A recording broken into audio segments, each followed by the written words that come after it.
Yusek Claire Castro will make a fool of herself because Sec Vince will confirm the authenticity of the files that I've uploaded. 3 beses binanggit ni Batangas Representative Leandro Leviste ang linyang yan laban kay Yusek Claire Castro na nauna nang nag-dismiss sa kanyang mga pasabog bilang chismis lang. At tila na-hurt ang ego ng bagitong congressman na tila crush ni DDS Director Daryl Yap na mahilig daw sa 7-Up at ganyan ang itsura ni Leandro dahil katatapos lang niyang magdrama at umiyak sa eksena yan. Sa kanyang 2 oras na online press conference, 3 beses ata siyang umiyak. Sir, I am assuming that you saw the YouTube live of Yusek Claire Castro earlier today. Would you like to address her statements? I already did that.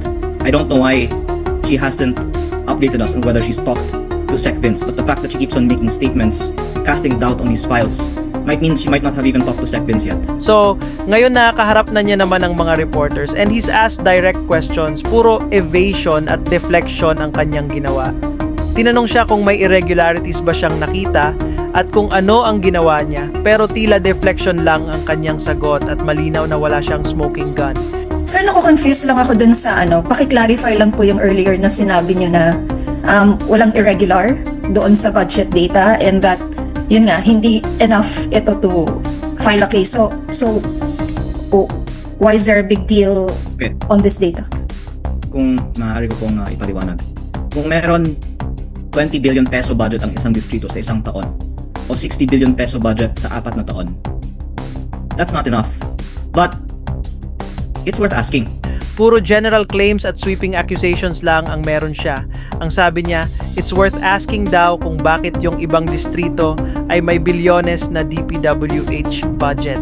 Pero tinanong ba niya ang 51 bilyong pisong budget ni Pulong Duterte? Hindi, di ba? Ayan, so puro motherhood statements lang ang galunggong.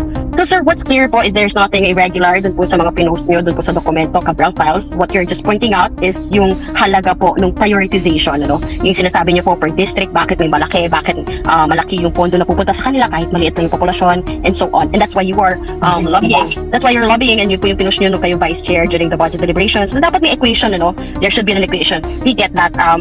So walang irregular.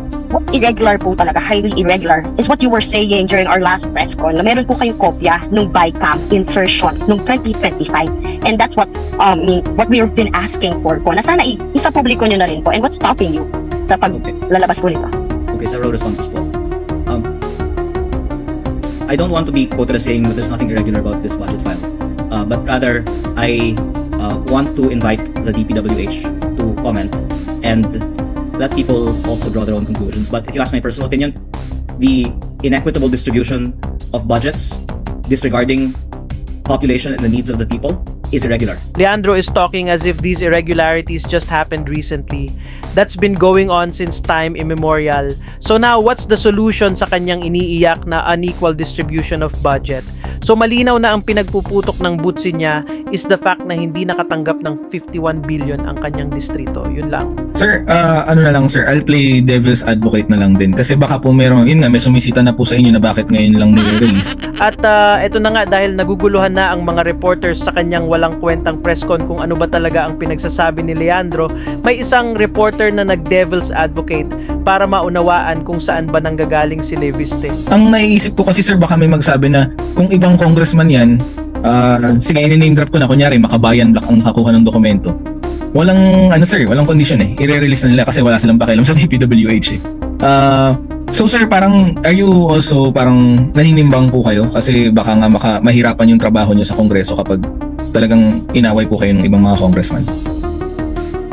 Pero ito, yung nakakatawang style ni Leviste.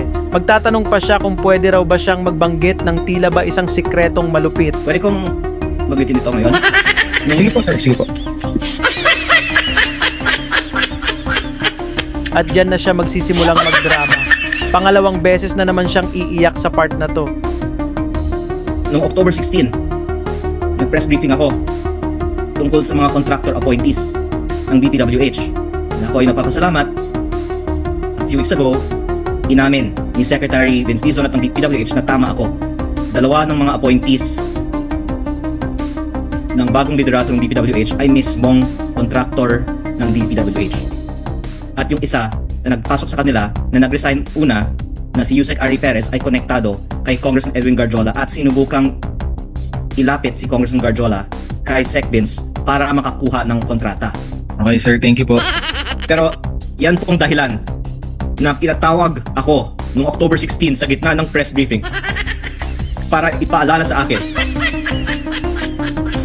ang budget ng distrito ko. Pero ang siste, parang ang layo ng sagot niya sa tanong ng reporter.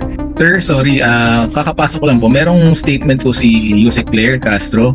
Ang sabi niya, babasahin ko po sir sabi niya, why should this representation prove the alleged Cabral's files he claims to possess? He has started bragging about them, so it is his responsibility to prove their authenticity. Why should he shift his responsibility to others? We are not even aware if what he is in possession of are mere altered or fabricated documents. Yes, I think that's from her blog an hour ago, and I already responded to earlier in this, which is, I'm surprised that she hasn't talked to Sec Vince based on her statements, because Yusek Claire Castro will make a fool of herself, because Secretary Vince and many others will confirm the authenticity of the files that I uploaded. Because Secretary Vince and many others will confirm the authenticity of the files that I uploaded. Copy sir, thank you po. Now, regarding Leandro's beef with Claire Castro, eto na naman ang will make a fool of herself niyang statement. But not so fast, Leandro, dahil may sagot dyan si Auntie Claire. I'm surprised that she hasn't talked to Sec Vince based on her Yun ang inisip niya. Diba? Pero bago ko yung sinagot, nagkausap na kami ni Sec Vince. statements, because Yusek Claire Castro will make a fool of herself. Nga na, will make a fool of herself. Because Secretary Vince and many others will confirm the authenticity of the files that And many others? Sino yung many others?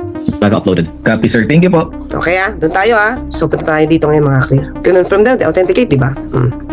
Sa eksklusibong panayam ng GMA Integrated News kay DPWH Secretary Vince Dizon, sinabi ni Dizon na wala pa siyang ino-authenticate na mga dokumento at files kaugnay sa mga post ni Congressman Leviste. Ayon kay Dizon, hindi pa niya nakikita ang mga dokumentong ipinopost ni Leviste sa kanyang social media account. Pero naipasa na anya ng DPWH sa Ombudsman ang files at computers ng DPWH alinsunod sa pinadalang subpoena ng Ombudsman. Bahala na anya ang Ombudsman na mag-analyze at mag-authenticate ng mga ito. Sinabi rin ni Dizon na tinawagan siya ni dating DPWH Undersecretary Catalina Cabral noong Setyembre para ipagbigay alam na nagpunta sa opisina niya si Leviste.